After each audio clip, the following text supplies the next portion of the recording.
Additionally, what I would say with Merida, like anywhere else, is like as far as like souvenir shopping is concerned, you know, if you do travel to Merida or anywhere that has like a central area, you want to kind of steer clear of the central area and kind of go more to the outskirts, because that's where you'll find like more competitive pricing, you know, better quality stuff, honestly, because the closer you get to like the main areas, chances are you're going to see a lot of stuff that says made by China.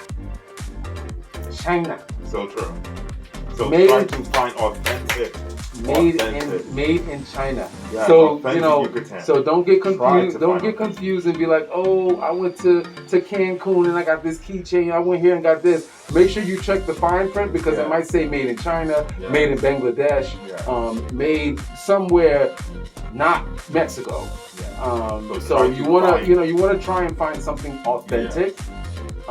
And it's usually good if you can like meet up with like, you know, one of the residents, one of the regular people that kind of live there. Just stop somebody and ask them like, where can I get a nice hammock, or where can I get, you know, a nice hat, or, you know, where can I get some authentic like jewelry or anything like that, like, and they'll be able to kind of guide you to, you know, places that are off the beaten path, that are not in like the main area where they're gonna like overcharge you for you know, for little crappy stuff, or it's going to be low quality, you know, made in China, or just low quality, not authentic.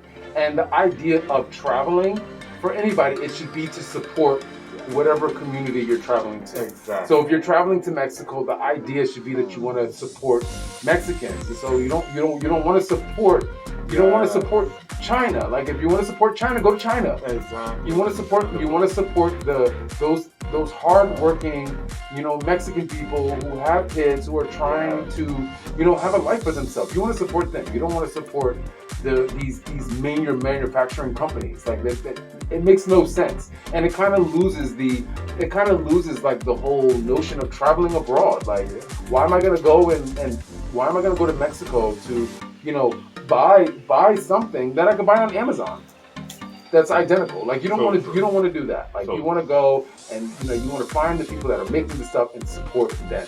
Support local artists. Support local artists. And we have a whole story on that too that we're going to get to another video on that. So yes, support the local artists wherever you go, wherever you travel. So true. Give back. Give back to these people. You came to see them. You want their authentic things. You must pay if you want to take that back. Exactly. Seriously. So, you know, but I mean, on top of that, like, just as far as like things that you can do in Merida, like I said, Merida is it's a homey kind of retiree type of vibe. So, I mean, there was a lot of museums. There were, of course, a lot of shopping. You know, you can get an excursion, but there aren't like excursions that are like in Merida. I think they have like little bike excursions, like, you know, you can take like a bike tour around. You can look at some of the various monuments, historic landmarks. There was like these twin mansions that were there. The Camaro brothers. Yes, which was those two houses, which is kind of drenched in like, you know, Mexican history, as far as like, you know, them being like, you know, some of the founders of the area, and, you know, how they made their money. And, you know, we were actually able to go into one of the houses of one of the Camaro brothers. Correct. And the house, or should I say the mansion, it's in the same condition as it was in back when, you know, Camaro was alive. So it's been preserved to kind of look the way it's supposed to look. And the funny thing about it is that it's open for a museum run, but the family live upstairs. Like, he still has daughters and stuff like that that still live in the house. So it's almost like visiting the White House. You know, people live in the White House, but you can kind of visit the downstairs area of the White House. So it was very much like that. It was cool to see that. Just the landmarks. I mean, you could see a lot of great architecture, a lot of great colors. You can meet a lot of nice people. It's the people there are very nice. And I think a big reason for that is because this is one of those areas that can't be, it's not kind of like in the gang zone.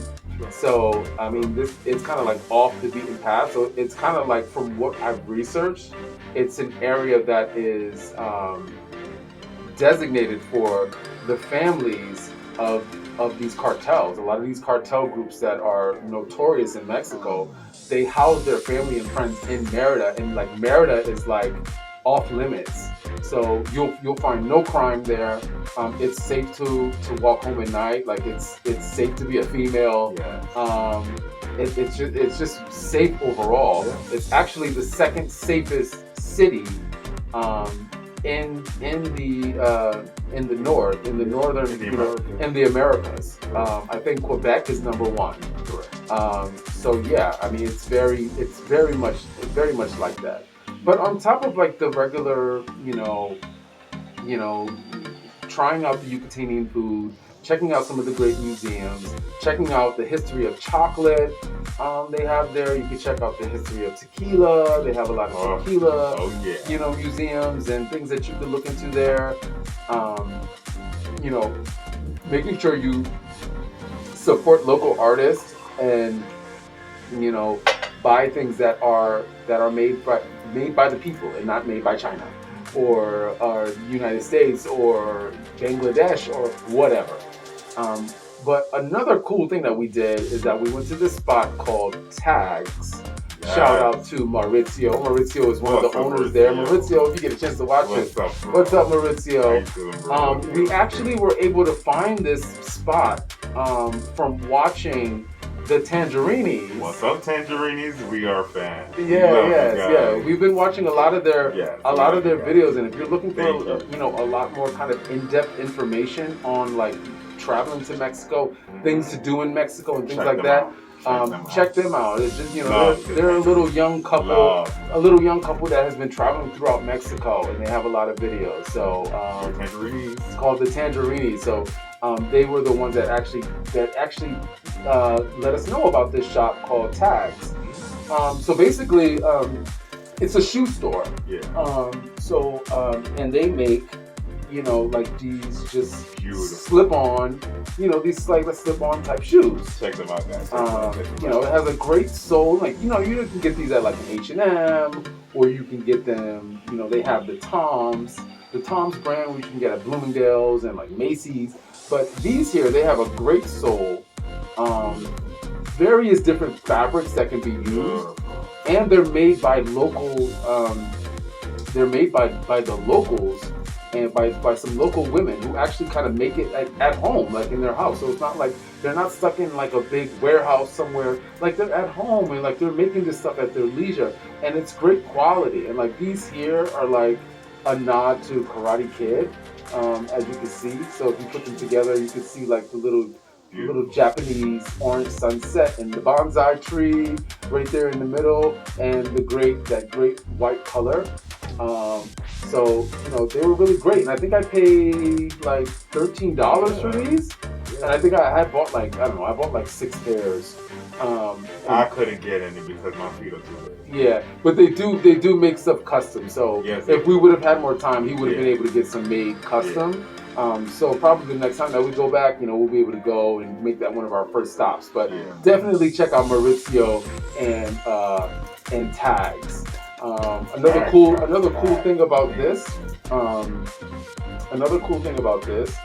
Well, actually, I washed these, so it's not there anymore.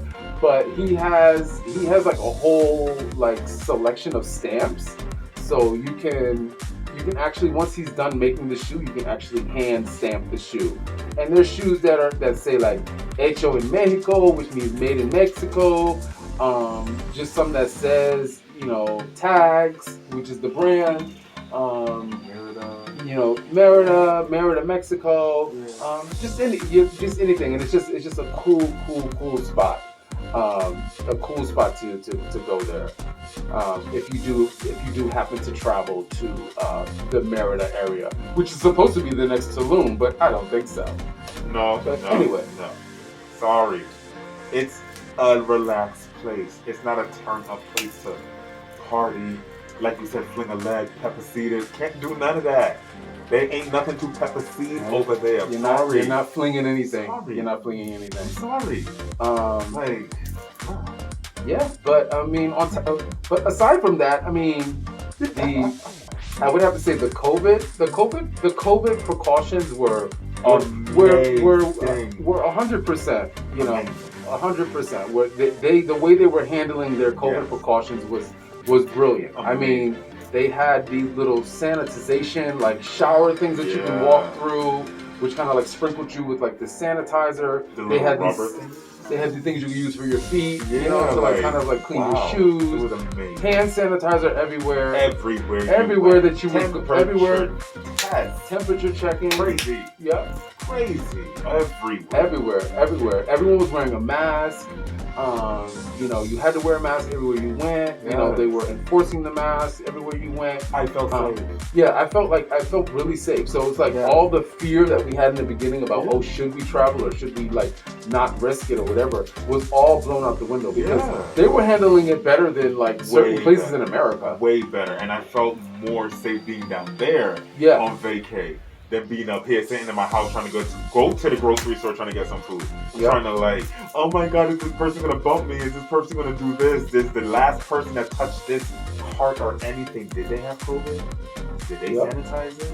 It's all that, but you know, in Mexico, everything is it was really a very safe environment to be in. I felt safe. You know, for any pandemic. I'm sure that any pandemic that may come down the line, they'll know how to handle it properly, which is probably why a lot of areas in Mexico were not requiring incoming passengers to necessarily have tests done because they got things under wraps and it's very safe. When we were trying to fly out, didn't we research and said like, oh, Mexico was like unsafe and it was this and COVID. Well, yeah. I mean, before we left, we were researching it, and when we went, the precautions that were taken were immaculate. Yeah, I know what you're talking about. So because when we left, it basically said that that Mexico, you know, the numbers were increasing and it wasn't a safe place to go. But lo and behold, the United States was still letting people travel to Mexico, and Mexico was still letting people travel in. So clearly, they knew something that the news channels didn't know. That they weren't telling us. False information. So it is what it is. It is what it is. But so my overall perception, what I would have to say is that it is, you know, if you are someone who likes to travel for like multiple weeks at a time, Merida, you know, you can make Merida a stop on a destination tour. To be honest. But unless you have like a purpose to really go there, Merida really isn't like it really isn't like a place you go to travel for like a week or 2 weeks. Correct. Like if you go there to visit for like 4 or 5 days, you'll be pretty much good. You'll be good. Like you'll be good. Like, not to say it, but we were over it. But we had fun and we lingered. Yeah, we had fun and we, you know, like you said, we lingered. We extended our trip a little bit. We had a fun day. It was fun. It was like a whole thing. We'll explain that later in another video, but it was a thing. So So it was a moment. Yeah, it was a moment. But for me, it's just like it's not. It's definitely for, you know, the older crowds. You know, looking for just kind of a peaceful getaway. You know, couples, you know, a newly married couple maybe, or a family with some kids. Like, it's a good place to visit with that. That's it. Outside of that, it's extremely hot. No pepper seeding, no flinging up no leg. Yeah, it's extremely hot. I mean, if I was to look at the temperature now, it probably says it's like 100 degrees now. But when we were there, it was probably like 70. You gonna fling it up in some 100-degree weather? No, I mean, but there are ACs everywhere. So. That's true. But to go find the person to go pepper seed, I guess everything is all digital. Then we do it on phone then. Yeah, pretty much. Because you can't go on the street. No, it's hot. It's too hot for that. Yeah. Hot. But if you're trying to be, you know, if you're trying to be a hot box, if you're looking for a hot girl summer, a hot boy summer, or anything like that, it's not for you. Like, if you're trying to go and put on a booty short and like, you know, walk down the street, you're gonna come black scorched. You know, walking down the street trying to be sexified or whatever, like, it's not a place for that because it's a very family-oriented vibe. Yes. So, you know, bunch of older gentlemen. bunch of older gentlemen and Yeah. older women, like, respectful, like we were saying, very respectful. But it's not even about that. It's just the fact that there's not a lot of stuff to do there. So if you're looking to be a hot box, looking for a club, looking for this, like it doesn't have all of that stuff in there. So yeah, but that's my overall perception of it. Do you have a perception that anything you wanted to add? No, I totally agree. The thing with Merida, it is for me, like Branson said, it's for older people, I feel, or people who just want to relax, take it easy. You want to make your money long and you want to go and do that whole situation, that's fine. But your money will stretch long in Merida, or in Mexico, period. So if that's what you're looking for, definitely go and do that. You want to feel like a big baller, that type of situation, definitely go there. Get them dollars at. Get them dollars. Yes, you definitely go there for that, to feel a certain type of way that you don't feel like up in here in America. Because clearly, the dollar is between the dollar and the euro and that whole situation. So, yeah. Mexico is amazing. It's clean. Merida was amazing. It was clean. The food, like I said, no salt, no spice. Make sure you have hot sauce in your bag. So I hope we put enough videos and pictures in the video for you to kind of get like an idea about Merida. Like if you're looking for more information on Merida, like I said, you guys can go and check out those tangerinis. Because, they do a lot. They do a lot more. That's kind of like that's what their channel is based on. So yeah, definitely go and check them out if you want more in-depth information on Merida. We just kind of wanted to give our experience as like first-time visitors to the whole area. But yeah, I mean that brings this video to an end. Gonna keep a lookout for our follow-up video to this. We're gonna bring Merida to a close in the next video. We're gonna get a little bit more personal, so keep a lookout for that particular video. For those who are new to the channel, if you wouldn't mind, please go ahead and subscribe. It's free. The subscription is free. Add a like. Liking the page, liking the video is free also. For those of you who are our current and existing subscribers, we appreciate you and we love you and we thank you for kind of sticking with us through our ups and downs and our inconsistencies and this, that, and the third. But like he said, just be sure to like and subscribe. Keep a lookout for the continuation of these series of our traveling series. And also keep a lookout for other projects that we have coming down the line, as well as our animated series, Resurgence of Q. We should have some new episodes or a new episode coming out soon. Also, be sure to check out our shop where we have great merchandise. We have shirts and mugs and phone cases, and we're going to be working on other more updated products that we're going to be adding to our shop as well. So keep a lookout for that. But like I said, keep a lookout for the follow-up video on this one. It's going to be a little bit more, I guess, for lack of a better word, more personal. Expect it, guys. Coming. It's coming. It'll be coming soon in a few days or whatever. Yeah. But again, thank you guys for watching. Please be sure to add a like, subscribe, and turn on that notification bell so you can be part of the notification squad. But as always, guys, thank you. And remember, the stars are always watching.